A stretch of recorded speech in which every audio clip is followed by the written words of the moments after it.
नमस्कार मित्रांनो, स्वागत आहे परत एकदा तुमच्या आवडत्या चॅनल हॅलो टीचरमध्ये। तर पोलीस भरती 2024च्या संदर्भात फार महत्त्वपूर्ण अपडेट माहिती आहे मित्रांनो। पोलीस भरतीचे जे एज लिमिट आहे, वयोमर्यादा आहे, ती वाढवण्यात यावी याच्याकरता संभाजीनगरमध्ये पोलीस अधीक्षक कार्यालयावर काही मुलांनी मोर्चा नेलेला आहे। तर त्या मोर्चाचा प्रतिसाद आणि त्या मोर्चाला काही पाठिंबा मिळतो का किंवा गृहमंत्र्याकडून त्यांना काही आश्वासन दिले जाते का, हे फार महत्त्वाची आणि बघण्यासारखी बाब आहे।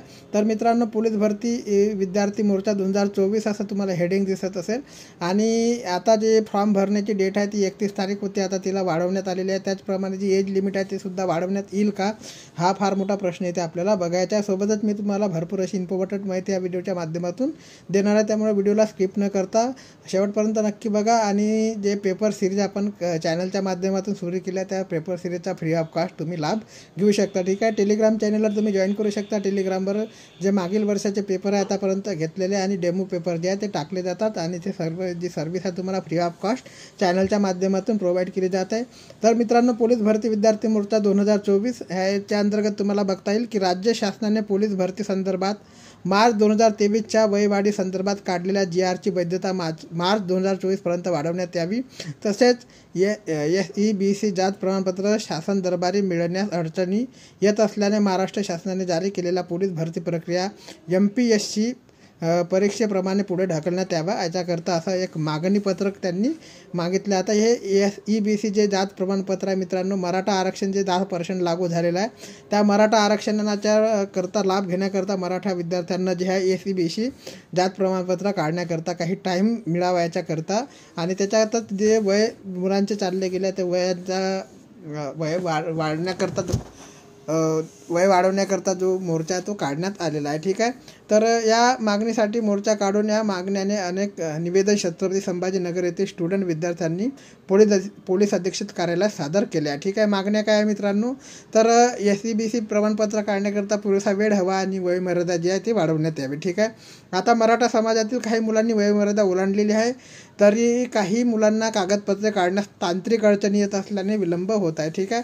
तर विलंब होत असल्यामुळेच जो आहे ती डेट वाढवण्यात आलेली होती। पोलीस भरतीची जी 31 मार्चची डेट होती लास्ट फॉर्म भरण्याची, तिला वाढवण्यात आलेलं आहे। परंतु त्या पातळीवर जर काही विद्यार्थ्यांना जे प्रमाणपत्र काढण्यात वेळ लागत आहे त्याच्यामुळे वयोमर्यादासुद्धा वाढवण्यात यावी आणि काही मुलांची वय चालली गेली आहे त्यांच्यासुद्धा लाभ मिळावा या भरतीचा म्हणून मोर्चा काढण्यात आलेला आहे। त्यासाठी विद्यार्थी पोलीस अधीक्षक कार्यालयात एकत्र आले होते, ठीक आहे। मोर्चा काढत सर्व विद्यार्थ्यांनी पोलीस अधीक्षक कार्यालयाच्या आवारात ठिय्या लावला, ठीक आहे। तर अशी न्यूज आहे। तर आता ह्या मोर्चाचं जे आहे ते गृहमंत्र्यांना, माननीय गृहमंत्री देवेंद्र फडणवीस साहेबांवर काही असर होतो का, आणि ते या मोर्चाला प्रतिसाद देऊन वयोमर्यादा वाढवण्याचा जो निर्णय आहे ते घेतात का, हे बघण्याची फार मोठी उत्सुकता विद्यार्थ्यांमध्ये राहणार आहे।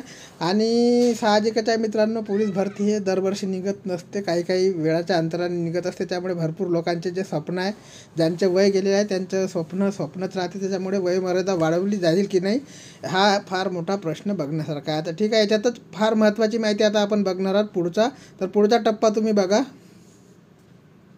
तर मित्रांनो, तुम्ही याच्यामध्ये बघू शकता महाराष्ट्र पोलीस भरती इलिजिबिलिटी कॅटेगरी 2024ची जे आहे ते शैक्षणिक पात्रता जी लागत आहे मित्रांनो, 12वी पास लागत आहे रिस्पेक्टिव्ह बोर्डामधून। शैक्षणिक पात्रता, एज्युकेशन क्वालिफिकेशन तुम्हाला माहीतच असेल। नंतर एज लिमिट तुम्ही बघू शकता, जो सर्वात मोठा मुद्दा एज लिमिटचा आता सध्या चालत आहे।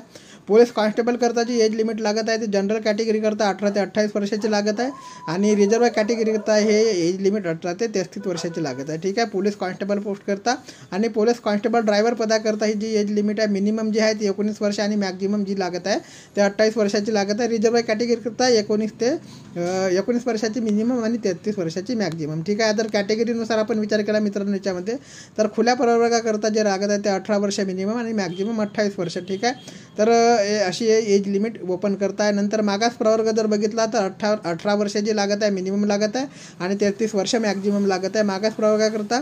नंतर प्रकल्पग्रस्त जर उमेदवार असेल तर मिनिमम 18 वर्ष आहे आणि 45 वर्ष जे आहे ते मॅक्झिमम आहे, ठीक आहे। प्रकल्पग्रस्तांकरता आणि भूकंपग्रस्तांकरता सेम एज लिमिट आहे, 18 वर्ष मिनिमम आणि 45 वर्ष मॅक्झिमम, ठीक आहे। माजी सैनिक उमेदवार असेल तर 18 वर्ष मिनिमम आणि उमेदवाराचा सशस्त्र दलात झालेल्या सेवेइतका कालावधी अधिक 3 वर्ष इतकी सूट राहील, म्हणजे ठीक आहे। तर एखाद्या उमेदवाराला समजा 20 वर्ष त्यांनी सर्व्हिस दिली असेल सेवा दलात, त्याच्यामध्ये +3 वर्षाची सूट त्यांना देण्यात येणार आहे, ठीक आहे। नंतर अनाथाकरता जर बघितलं तर 18 वर्ष मिनिमम आहे आणि 33 वर्ष मॅक्झिमम आहे. अंशकालीन पदवीधर उमेदवारांकरता 18 वर्ष मिनिमम आहे आणि 55 वर्ष मॅक्झिमम आहे. ठीक आहे. महिला आरक्षणाचा लाभ घेणाऱ्या उमेदवारांकरता 18 वर्ष मिनिमम, 33 वर्ष मॅक्झिमम एज लिमिट आहे. खेळाडू उमेदवारांकरता 18 वर्ष मिनिमम आहे आणि 38 वर्ष मॅक्झिमम आहे. पोलिसाचा पाल्य असेल तर त्याला 18 वर्ष मिनिमम आहे, 33 वर्ष मॅक्झिमम आहे. आणि गृहरक्षक असेल तर 18 वर्ष मिनिमम आहे, 33 वर्ष मॅक्झिमम आहे. तर अशा प्रकारची एज लिमिट सध्या आहे मित्रांनो. याच्यामुळे जे एज लिमिट वाढवण्याचे जे मोर्चे आहे ते काढले जात आहे आणि त्या मोर्चाला आता काही प्रतिसाद पॉझिटिव्ह मिळतो का ते बघण्यासारखं आहे. ठीक आहे. बाकी पुढच्या व्हिडिओमध्ये मी तुम्हाला आणखी महत्त्वाची माहिती सांगणार आहे.